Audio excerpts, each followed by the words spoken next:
कश्मीर की लड़की ने किया शादी बिहार में लेकिन बन गई हिंदू।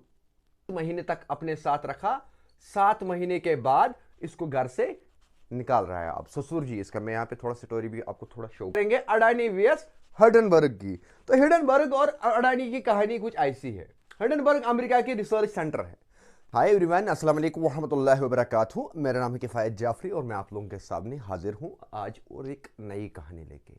कहानी कुछ ऐसी है कि जिससे आप लोगों को बहुत कुछ सीखने को मिलेगा, क्योंकि आप लोगों को पता है कि आप लोग जुड़े हैं अलमदार प्लम्बर्स के साथ, तो इंशाल्लाह रहमान कभी भी रॉन्ग इन्फ्लुएंस नहीं होगा। तो यहाँ पे मुझे 2 कहानी आप लोगों के साथ शेयर करना होगा।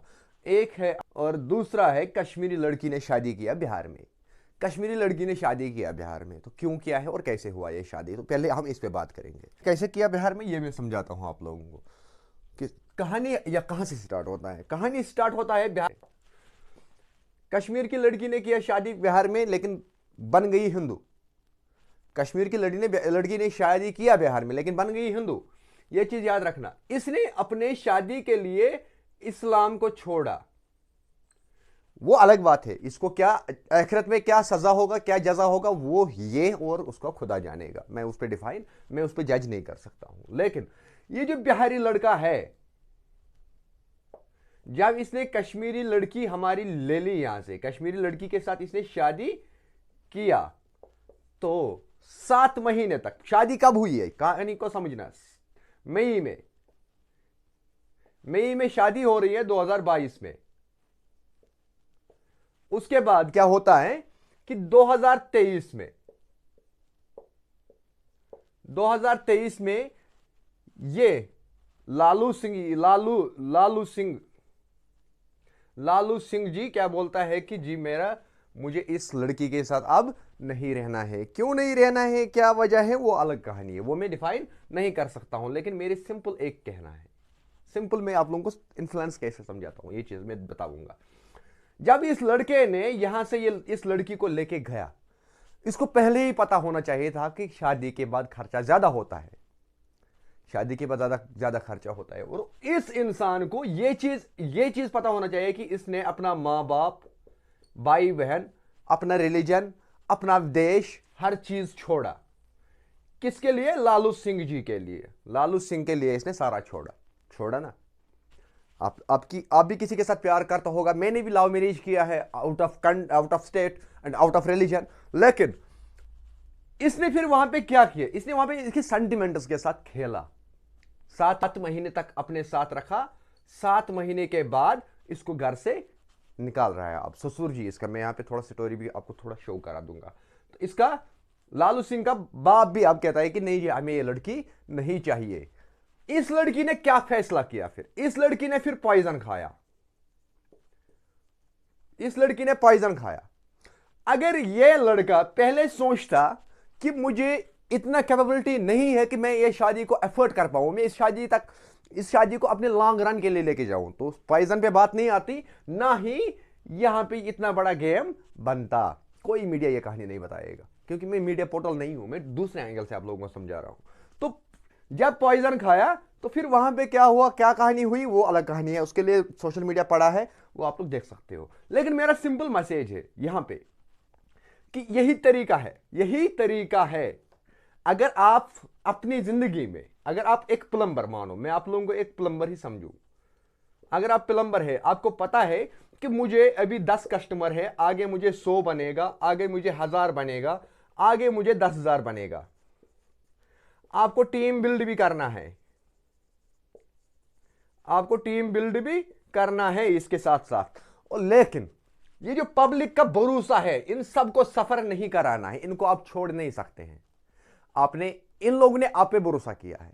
तो ये कहानी होती है एक प्लम्बर की तरह, अगर मैं इसको समझूं, क्योंकि प्लम्बर को इस हिसाब से, इस एंगल से हमें सोचना है कि मैं एक प्लम्बर हूं। हमें प्लम्बर को यह नहीं समझना है कि मैं एक मजदूर हूं, कल को मैं इन कस्टमरों को छोड़ के ये जाएंगे दूसरे के पास, उस एंगल से नहीं समझना है अपनी प्रोफेशन को। तो अपनी प्रोफेशन को हमें उस एंगल से सोचना है कि हमें लॉन्ग रन करना है इस मार्केट में, और उस हिसाब से हमें चलना है मार्केट में। तो हो गई ये इस वाली कहानी की बात, ठीक है ना। अब आपको समझ आया होगा कि प्लम्बर कितना लंबा विजन रख सकता है। तो अब हम बात करेंगे अडानी वीएस हिंडनबर्ग की। तो हिंडनबर्ग और अडानी की कहानी कुछ ऐसी है। हिंडनबर्ग अमेरिका की रिसर्च सेंटर है, 6 साल पहले बनी है, 6 साल पहले बनी है, 2016 में, 2016 में कहा बनी है रिसर्च सेंटर, एक कंपनी बनी है। ये भी शेयर मार्केट में काम करता है और अडानी जी भी शेयर मार्केट में काम करता है। अडानी जी वर्ल्ड का, समझ लेना होगा आप लोगों को यहां पे, वर्ल्ड का तीसरा नंबर पे रिच आदमी था, तीसरे नंबर पे, 4 दिन पहले तक के तीसरे नंबर पे था। और अभी अडानी जी कहां पे हैं? कल शाम में देख रहा था वो 9वें नंबर पे पहुंचा। हो सकता है आज शाम तक कुछ और हालत होगा, 10 नंबर से भी नीचे चले जाएगा। लेकिन नुकसान कितना खाया? करोड़ों अरबों में नहीं, ट्रिलियंस में नुकसान हो रहा है, बिलियंस में नुकसान हो रहा है एक एक दिन में। तो ये कहानी क्या है? इस कंपनी ने रिसर्च किया, 2 साल लगाया, 2 साल। ये जो हिंडनबर्ग है इसने 2 साल लगाया इस कहानी के पीछे, अडानी जी के कंपनियों के पीछे लगाए लगाए लगाए। तो फिर लास्ट में इसने क्या इल्जाम लगाए हैं? हिंडनबर्ग की कहानी के मुताबिक, इसकी रिपोर्ट के मुताबिक और इंडिया के सोशल प्लेटफॉर्म्स के मुताबिक, नेशनल मीडिया में नहीं, सोशल प्लेटफॉर्म्स के मुताबिक, इस कहानी ने क्या किया, इस रिसर्च सेंटर ने क्या किया कि ये इसका कहना है कि अडानी जी, अगर मानो ये एक बंदा है, इसने एक कंपनी यूएई में खोला है, दुबई में, एक कंपनी ऑस्ट्रेलिया में खोला है, एक कंपनी मुख्तलिफ मुख्तलिफ ऐसे ही कंपनी बनते गए। ये अडानी जी अपने ही पैसे इसको देता है, वहां से यहां जाता है, वहां से यहां जाता है, वहां से यहां जाता है, वहां से यहां जाता है। बहुत सारी कंपनियां बेनामी है, यानी कि जिनका कोई बुनियाद नहीं है, जिनमें कोई एम्प्लॉय भी एम्प्लॉय होता है, मुलाजिम, जिसमें कोई एम्प्लॉय भी नहीं है। अगर कहीं कोई एम्प्लॉय भी है कुछ कंपनियों में, लेकिन जहां हमें 100 एम्प्लॉय की जरूरत होती है वहां पे 10 एम्प्लॉय है। अब जब इसके बाद बारी आती है अब अडानी जी को वापस रिप्लाई देने की, तो अडानी जी हमारा क्या कहता है? अडानी जी कहता है कि ये देश पे, पूरा इंडिया पे हमला है, ये पूरा इंडिया पे हमला है। फाइट किन किन के बीच में है? अडानी और हिंडनबर्ग के बीच में। तो इंडिया कहां से आया इसके बीच में, वो आप लोग कमेंट में लिख सकते हैं। क्या ये इन दोनों के बीच में मसला है या अमेरिका वीएस इंडिया लड़ाई है? तो ये चीज आप लोगों को समझना है। मैं कहना क्या चाहता हूं ये आप लोग समझ लो। कहने का मेरा मकसद है ये सिंपल, जब हमारा शॉपकीपर कोई भी प्रोडक्ट लेता है, कोई भी प्रोडक्ट लेता है, तो सामने वो किसको सेल करता है? पब्लिक को। पूरा पब्लिक इसको लेता है। पब्लिक किससे भरोसा करता है? सारा पब्लिक ट्रस्ट करता है किस पे? इस दुकानदार पे। ये कंपनी को नहीं जानता है, ये पब्लिक कंपनी को नहीं जानता है, लेकिन इस कंपनी को क्या है पीछे, क्या कहानी, ये इस दुकानदार से कितना परसेंट देता है हमें उससे कोई लेना देना नहीं है। दुकानदार कितना प्रॉफिट करता है हमें उससे कोई लेना देना नहीं है। लेकिन जब दुकानदार ने ये प्रोडक्ट सेल किया पब्लिक को, और पब्लिक में कभी कंप्लेंट भी आती है ना, कभी एक दिन कंप्लेंट भी देखनी पड़ती है किसी एक प्रोडक्ट को भी लेके, तो चाहे कंपनी इस दुकानदार को रेस्पॉन्ड करे या ना करे, लेकिन दुकानदार को अपने खर्चे पे इस पब्लिक को सर्विस देनी चाहिए थी, अगर कंपनी इसको रेस्पॉन्ड नहीं करेगा। वरना यही गुब्बारा, जो गुब्बारा फटा वही गुब्बारा होता है ये दुकानदार भी, ठीक है ना। इससे सिंपल मैसेज है मेरी दुकानदारों के लिए, जितने भी दुकानदार है, जितने भी शॉपकीपर्स है हमारे कश्मीर में या हमारे कहीं जहां से भी देखते हो आप लोग, इससे सिंपल मैसेज है आप लोगों के लिए, नसीहत है कि बढ़ने में टाइम लगता है जरूर, अगर आप लोग ग्रोइंग करोगे। देखो ग्रोइंग के तो 2 तरीके हैं, एक होता है ऐसे ऐसे ऐसे ऐसे ऐसे ऐसे ग्रोइंग आराम से चलता है आगे आगे, एक होता है ऐसे गए ऐसे गए ऐसे गए यहां तक पहुंचा जल्दी फटाफट। लेकिन यो ग्रोइंग अगर यहां पे पहुंची, फिर वहां पे टिकना है, कहीं एकदम ग्राउंड पे ना गिरोगे, ऐसे एकदम गिरोगे जैसे ये हाल हुआ कि 3 नंबर से 9 नंबर पे पहुंचा। ये गिरना नहीं है, ये गिरना पैसों की लालच, पैसों के हिसाब से नहीं है, ट्रस्ट गिराना नहीं है पब्लिक में, ट्रस्ट, अपना भरोसा जो है वो नहीं गिराना चाहिए। क्योंकि अगर आप एक मानो किफायत जाफरी एक दुकानदार है, किफायत जाफरी बच्चे को कल इस दुकान को चलाना है, कि उसके बच्चे को इस दुकान को चलाना है, वो भरोसा आप लोगों को जीतना है पब्लिक का। वो तब जीतोगे जब रियलिटी पे बिजनेस होगा। आप लोगों को कोई ऊंट पटांग का प्रोडक्ट नहीं भेजना चाहिए था, क्योंकि जब गिरता है ना पता नहीं चलता है कि कहां से गिरता है बंदा। यहाँ पे ये मैं कश्मीर की बात नहीं कर रहा हूँ, ये एक छोटी सी स्टेट की बात नहीं कर रहा हूँ, मैं पूरा दुनिया की बात कर रहा हूँ, पूरा दुनिया की। मैं प्लम्बर हूँ जरूर, लेकिन विजन और मेरा नजरिया कुछ बड़ा है। तो इन चीजों में आप लोगों को ये चीज सिंपल मिसाल मिलेगी कि जो भी प्रोडक्ट भेजोगे वो ऐसा भेजना है कि जिसपे कंपनी पीछे से खड़ा रहे। कल कंप्लेंट आई, हमें खड़ा रहना है, कंपनी के साथ खड़ा रहना है। कंपनी चाहे हमें रेस्पॉन्ड ना करे, हमें फिर भी कैपेबिलिटी होनी चाहिए अपनी कि हम अपनी साइड से कंपनी को कैटेगरी में खड़ा करें। उस चीज को लेके बहुत सारे प्लेटफॉर्म्स बनाने पड़ते हैं, जिसको लेके मैंने सिट्रिगल किया था, सिट्रिगल मैंने किया था, जो मैंने all Jammu and Kashmir plumber association बनाया, जिसको मैंने सिटून जो मेल्ट सिटून जो स्टार्टिंग पॉइंट जो था वो मैंने मेहनत किया, बनाया। उसके बाद क्या हुआ क्या नहीं हुआ वो कहानी अलग है, कहां है वो, अभी क्या कर रही है, I don't think so, never I will talk about that. But अब मैं पब्लिक से और जितने भी एक दुकानदार, एक शॉपकीपर, एक बिजनेस बिल्डर जो भी है ना, उससे मेरी एक ही रिक्वेस्ट है मेरी आज, कि जो भी प्रोडक्ट सेल करोगे पब्लिक को, इस पब्लिक को आप लोग अपना समझो, ये फैमिली है आप लोगों की। और यही पे मैसेज है, अब जितने भी कंटेंट क्रिएटर्स है जिसके पास अभी 1000 सब्सक्राइबर्स है या 1000 फॉलोवर्स है, उसको एक दिन बनेगा 1000 ही नहीं, उसको 1 मिलियन बनेगा।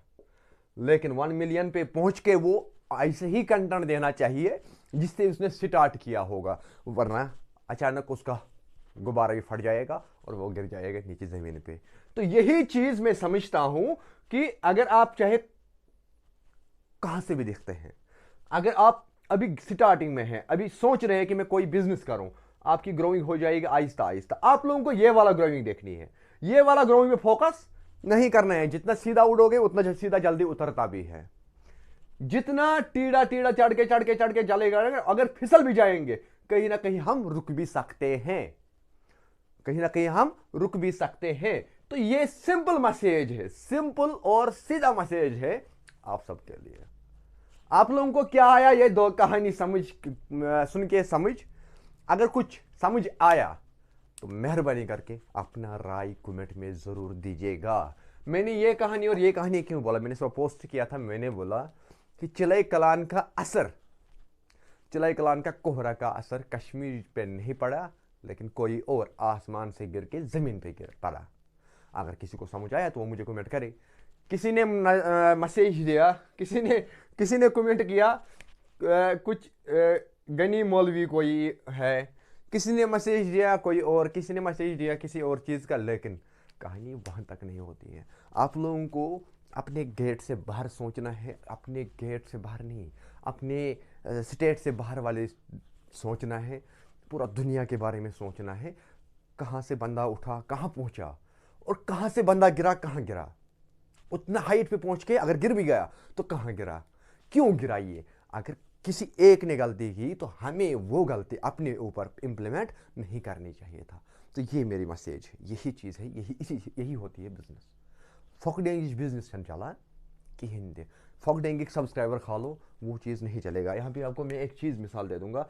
जब हम टाइटल लिखते हैं, चैनल का नाम लिखते हैं, मानो अगर मेरा नाम अलमदार प्लम्बर्स है तो आगे मैं अगर लिखूंगा ना 9M, 2 मिनट के लिए मैं उसको चेंज कर दूंगा, या टाइटल में या चैनल के नेम में, तो 9M सिंपली पब्लिक को समझ आएगा कि 9 मिलियन व्यूज़ है इसको, या 9 मिलियन सब्सक्राइबर्स है इसके पास। लेकिन जब चैनल को खोलते हैं अंदर 10 सब्सक्राइबर और 2 व्यू होते हैं, तो वो होता है फकड्योंग। तो वो हमें फकड्योंग में नहीं बनना है, हमें फकड्योंग नहीं बनना है, हमें बनना है ना तो सॉलिड बनना है, सॉलिड पत्थर। तो सॉलिड पत्थर की तरह अगर आप लोगों को बिजनेस करना है या आप लोगों को ग्राउंड में मार्केट में उठना है, तो उसके लिए आप लोगों को बड़ी पेशेंस रखना होगा। सबसे बड़ा चीज़ कि आप लोगों को पब्लिक का ट्रस्ट जीतना होगा। तो यानी कि किसी भी एक सूरत में आप लोगों को रॉन्ग इन्फ्लुएंस नहीं करना है पब्लिक को, चाहे आप किस भी कैटेगरी से है ना। अगर कहीं गुपन रखा उसको भी अपने पब्लिक को अच्छी से इन्फ्लुएंस करना होगा। तो सिंपल मैसेज मेरी यही है। बाकी मैं हाथ जोड़ के रिक्वेस्ट करता हूँ आप सबसे, अगर किसी को दिल पे लगा होगा मैं माफ़ी चाहता हूँ उस चीज़ को लेके। लेकिन अगर चैनल पे नए हैं तो चैनल को करो सब्सक्राइब, और मिलते